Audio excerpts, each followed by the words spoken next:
നടൻ സിദ്ദിഖിൻ്റെ മകൻ കഴിഞ്ഞ ദിവസം മരണപ്പെടുകയുണ്ടായി.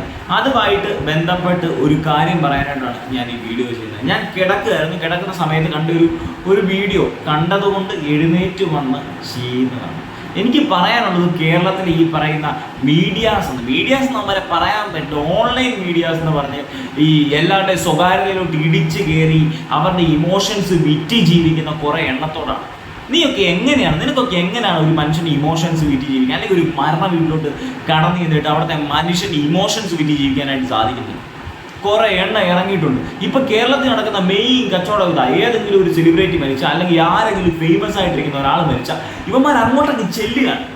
സെലിബ്രിറ്റി മരിക്കണമെന്നില്ല, അവരുടെ കുടുംബത്തിലെ ആരെങ്കിലും മരിച്ചാൽ ക്യാമറയുമായിട്ട് അങ്ങ് ഒപ്പി എടുക്കാനായിട്ട് ചെല്ലുകയാണ്. അവരുടെ വീട്ടുകാരുടെ ഇമോഷൻസ് വിൽക്കുന്നു. മമ്മൂട്ടി എത്തുന്നു 3 മിനിറ്റ്, അടുത്തയാൾ വരുന്നു, സുരേഷ് ഗോപി എത്തുന്നു, ടിനി ടോം എത്തുന്നു. ടിനി ടോം വന്ന കാറ് കണ്ടാൽ നിങ്ങൾ ഞെട്ടും. നാണമില്ലേ? ദിലീപ് എത്തുന്നു, മഞ്ജു വാര്യർ എത്തുന്നു.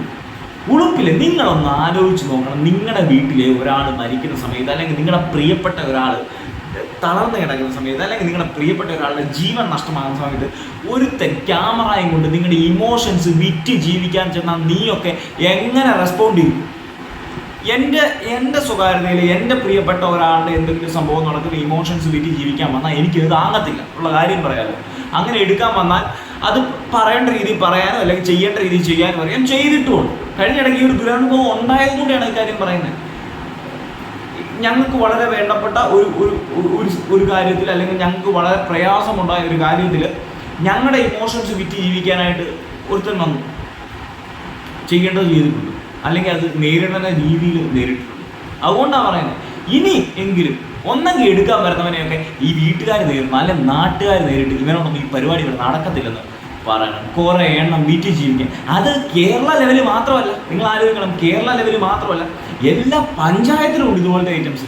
പഞ്ചായത്തിൻ്റെ പേര് ചേർത്ത്, അല്ലെങ്കിൽ 4 കൂടുന്ന ഒരു കവലയുടെ പേര് ചേർത്തിട്ട് ഒരു പേജ് അങ്ങ് തുടങ്ങും. എന്നിട്ട് വീഡിയോ എടുക്കും, ഫേസ്ബുക്കിലിട്ട് വിറ്റ് ജീവിക്കുക. പച്ച മലയാളത്തിൽ പറഞ്ഞാൽ ശവം വിറ്റ് ജീവിക്കും. ഉളുപ്പുണ്ടോ നിനക്കൊക്കെ? ഉളുപ്പ്. നിങ്ങൾ സെലിബ്രേഷൻസ് വിറ്റോ? നിങ്ങൾ ആരുടെയെങ്കിലുമൊക്കെ കല്യാണം ഉണ്ടെങ്കിൽ അവിടെ വരുന്നവരുടെ ഫുട്ടേജ് അവർ കയറ്റിയില്ലെങ്കിൽ പോലും വെളിയിൽ നിന്നിട്ട് എടുത്ത് വിറ്റോ? കുഴപ്പമില്ല. അല്ലെങ്കിൽ കണ്ടന്റ് ചെയ്ത് വിറ്റോ? കുഴപ്പമില്ല. ഒരു മനുഷ്യൻ്റെ ദുരനുഭവം, ഒരു വീട്ടിലെ പ്രയാസമൊക്കെ, ഈ സിദ്ദിഖിൻ്റെയൊക്കെ അയാളുടെ പൊന്നുപോലെ വളർത്തി ഒരു മകൻ മരിച്ചപ്പോൾ അയാൾ തളർന്നു എടുക്കുന്നു, അയാൾ കരയുന്നു എടുക്കുന്നു, അയാളെ വിറ്റ് ജീവിക്കുന്നു.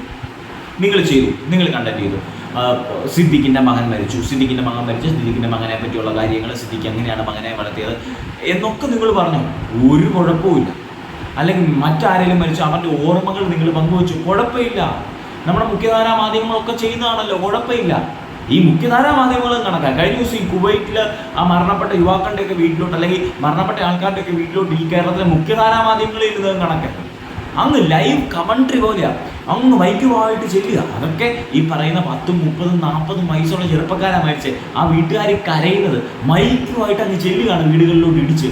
ഞാൻ ആ കുവൈറ്റിലെ സംഭവം കണ്ട സമയത്ത് ഞാനിത് ഓർത്ത് ചെയ്യണമെന്ന് ഓർത്തു. ഇപ്പം അത്രമേൽ സിദ്ദിഖ് തളർന്ന് നടന്നു വരുന്നത് ഒരു ചാനൽ ഇട്ടേക്കെന്ന് കണ്ടിട്ട് ഞാൻ ചെയ്തതാണ്. എനിക്ക് വിഷമം വന്നിട്ട് ഉറക്കത്തിൽ എണീറ്റ് വന്നിട്ടാണ് ഞാൻ ഈ വീഡിയോ ചെയ്യുന്നത്. അന്തസ് വേണം, അന്തസ്.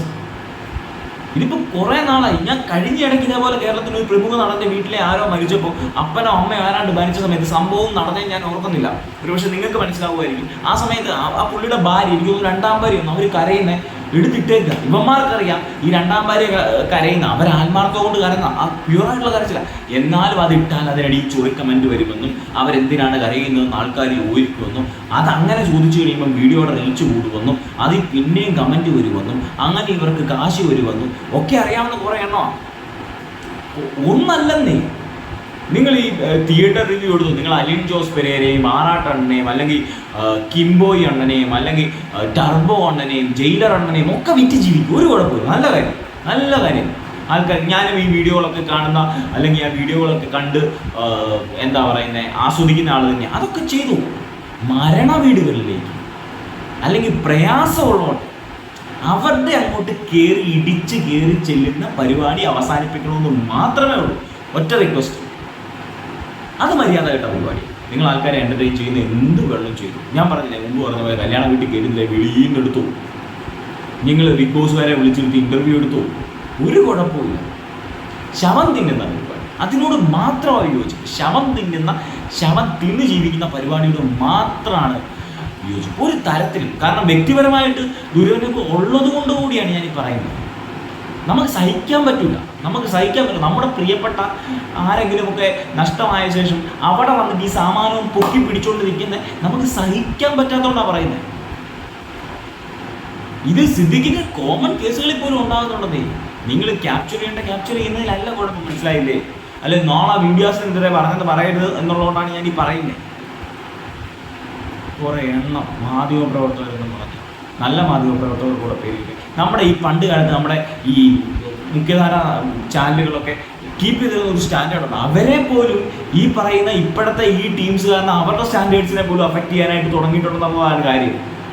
മുഖ്യധാര ചാനലുകൾ ചില ഒരു ചാനലൊക്കെ കമൻട്രി പറയുന്ന പോലെ അവർ രക്ഷപ്പെട്ടത് തന്നെ കേരളത്തിൻ്റെ മുൻ മുഖ്യമന്ത്രി ഉമ്മൻചാണ്ടി സാർ മരിച്ചോണം.